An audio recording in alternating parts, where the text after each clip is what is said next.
Hola, buenas tardes. Bienvenidos a su podcast favorito, Una Visión de País. Hoy estoy con Wilson Londoño y con Steven Peña porque vamos a hablar de un tema súper importante y es sobre el tema de gestión de riesgo y emergencias en Colombia. Una política pública no escrita, pero muy importante. Y lo que sucede es que el tema de gestión de riesgo es pues un conjunto de procedimientos y acciones que van encaminado a la prevención y al anticiparse a muchos hechos que pueden suceder. Son un montón de acciones que están destinadas a enfrentar situaciones de emergencia y en Colombia nos está haciendo mucha falta en el tema de gestión de riesgo. Nosotros no tenemos acá un plan específico, estipulado, donde podamos enfrentar esas situaciones de emergencia. Además, por la topografía de nuestro país, contamos con muchísima diversidad de zonas, en unas partes muy llanas, pero en otras tenemos unos sistemas montañosos muy grandes, lo que genera, pues, da lugar a diferentes situaciones de emergencia. Tenemos constantemente derrumbes, tenemos inundaciones, tenemos deslizamiento de tierras, y eso es lo que venimos a hablar el día de hoy. ¿Cómo en Colombia vamos a afrontar este tipo de situaciones o qué deberíamos mejorar para ello? Bueno, una de los fenómenos naturales que más afecta el departamento o el eje cafetero son los sismos, ya que estamos ubicados en el medio de la cordillera central y la cordillera occidental. Y no solamente son los terremotos, sino que también tenemos grandes inundaciones. Al estar rodeados de tantas fuentes hídricas en el país, pues esto da pie a que, gracias a las precipitaciones que se presentan, las afluentes de agua y demás, pues se rebosen y tengamos en ciertos municipios unas inundaciones muy fuertes. Y como decía Estefanía, cuando no hay una planificación, un manejo de riesgos adecuado, pues se presentan las emergencias más grandes que hemos podido evidenciar en el país.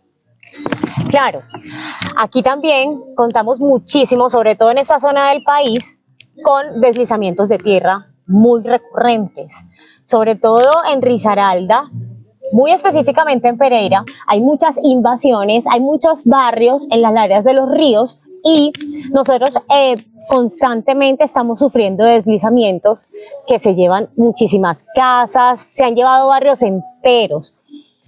Sabemos que la administración ha tratado de tomar cartas en el asunto, pero tampoco ha sido 100% efectivo.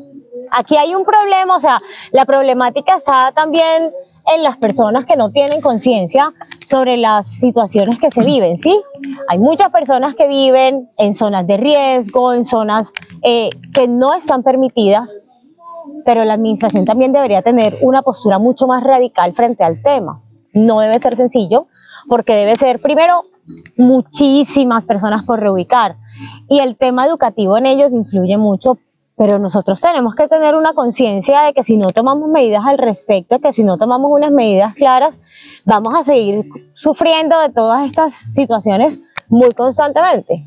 Bueno, Estefanía, y antes de ahondar un poquitico más en los desastres naturales que se presentan, pues también hay que tener en cuenta que en el país no solamente son emergencias por desastres naturales, también tenemos algunas crisis sociales que se han podido evidenciar.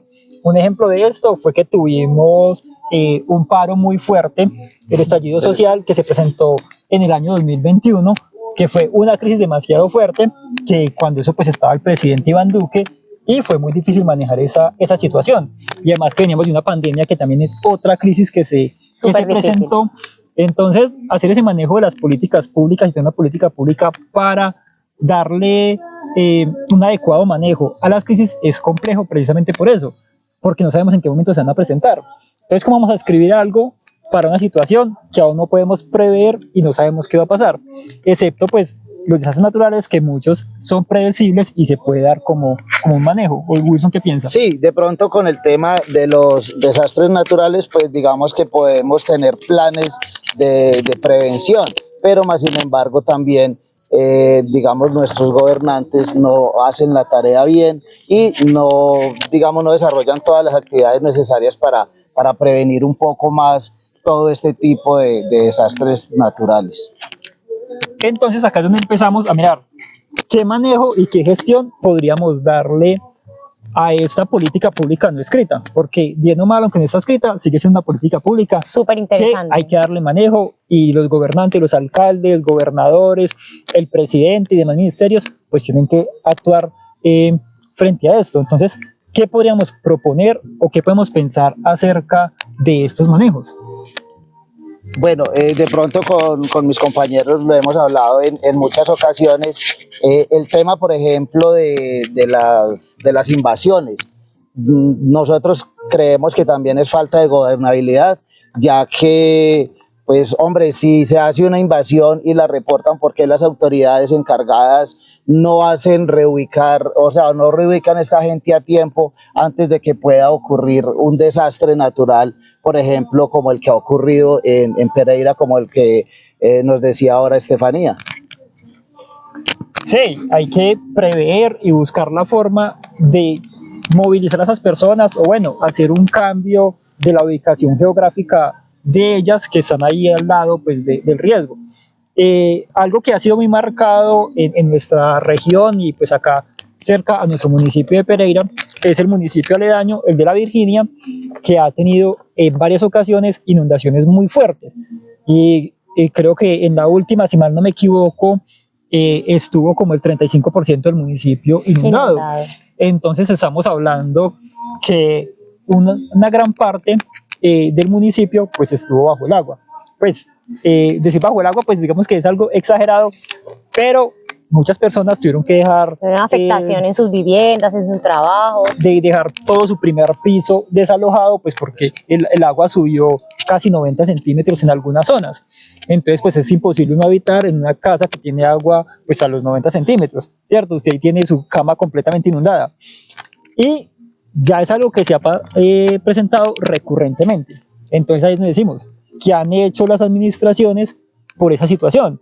Porque no es una situación de que se presentó una única vez, sino que ya se ha presentado durante varios años.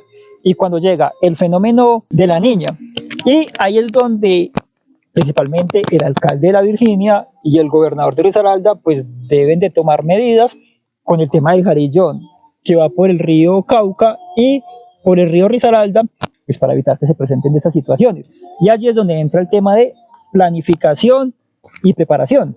Claro, es que la preparación es fundamental. Nosotros siempre tenemos que estar preparados para este tipo de situaciones. ¿Y cómo?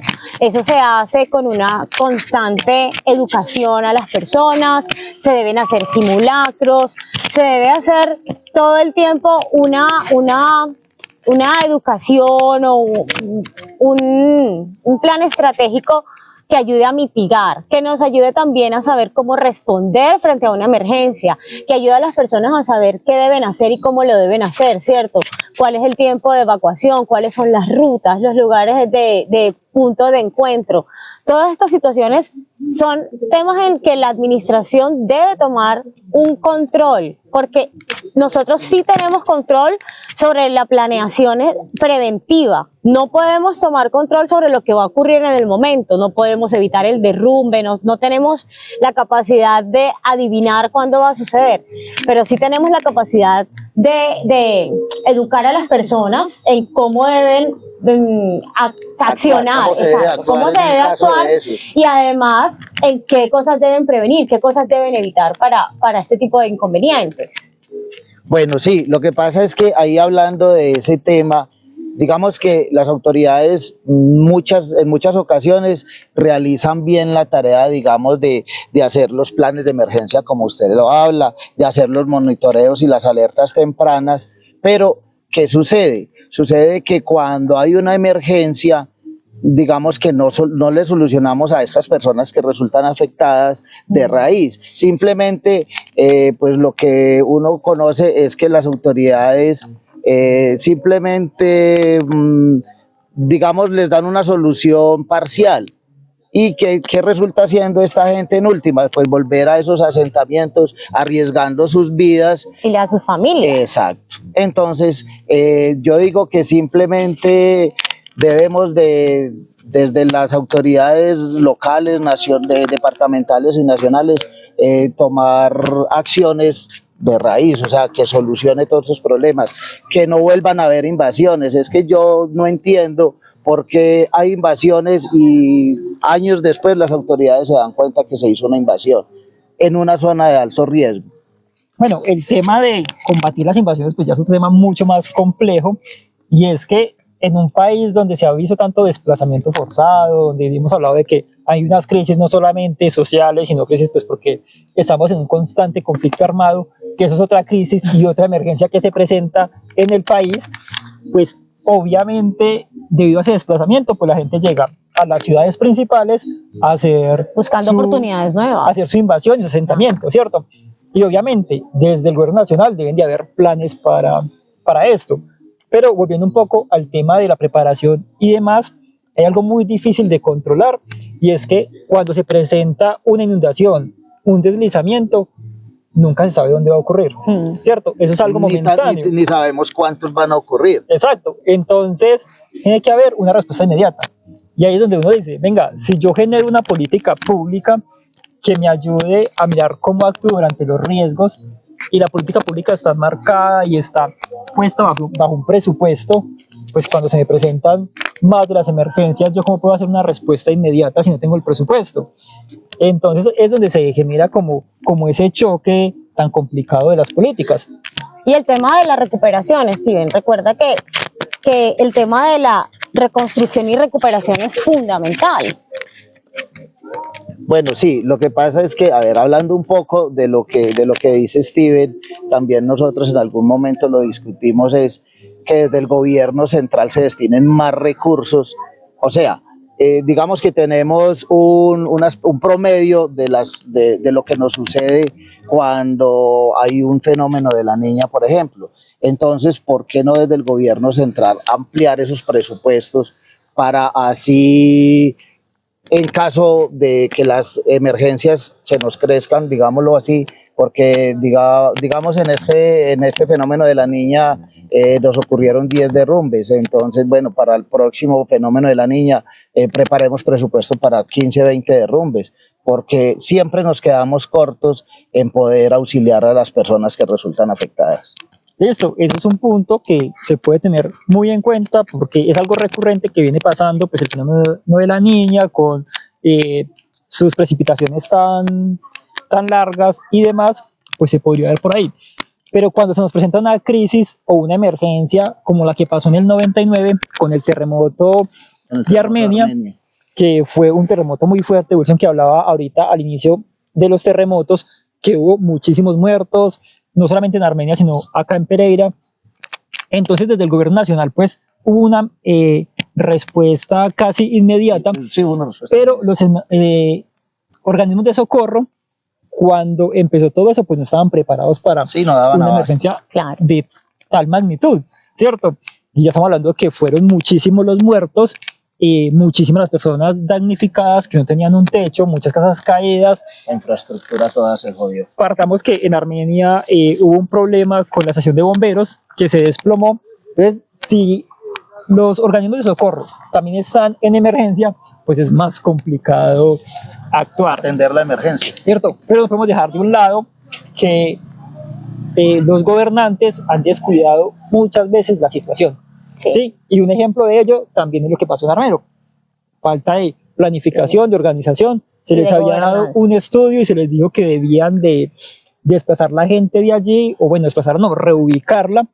No se hizo a tiempo y ocurrió lo que ocurrió. Una tragedia tan grande. Sí, una tragedia pues que Pudo eso ser pues evitable. quedó irrecuperable, ¿cierto? Ya todo Armero pues eso es un cementerio.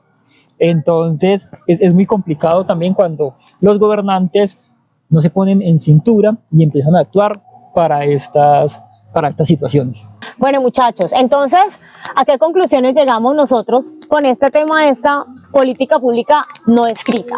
Bueno, yo digo que la conclusión es la importancia que tiene la preparación de todos los organismos de socorro, y no solo de los organismos de socorro, sino de las personas en común. O sea, nos tienen que preparar a todos para este tipo de emergencia, y también que haya una mejora en la coordinación de la respuesta de las autoridades encargadas, o sea, de los organismos de emergencia, porque es que vemos que en muchos casos digamos, se demoran mucho o la respuesta no es la que se debe dar. Entonces siempre nos quedamos cortos en respuesta. Pero para que se dé esa mejora y para que se dé una mejor coordinación, pues también hay que tener una inversión en infraestructura para los organismos de socorro y de emergencia, que esto es supremamente importante. Y a pesar de ser una política pública no escrita, pues hay que buscar la forma de que hayan esos recursos pues para poder lograr eso. Y Estefanía dijo algo muy importante ahorita, la educación en las personas. Si las personas están bien educadas, logramos evitar o mitigar un poco esos asentamientos que se vienen dando, pues vamos a poder evitar o mitigar un poco de que cuando se presente una emergencia, pues sea mucho más grave la situación y haya menos personas en riesgo. Claro que sí. Bueno, fue un placer entonces estar con ustedes hoy. Hasta aquí llega nuestro podcast. Un abrazo para todos.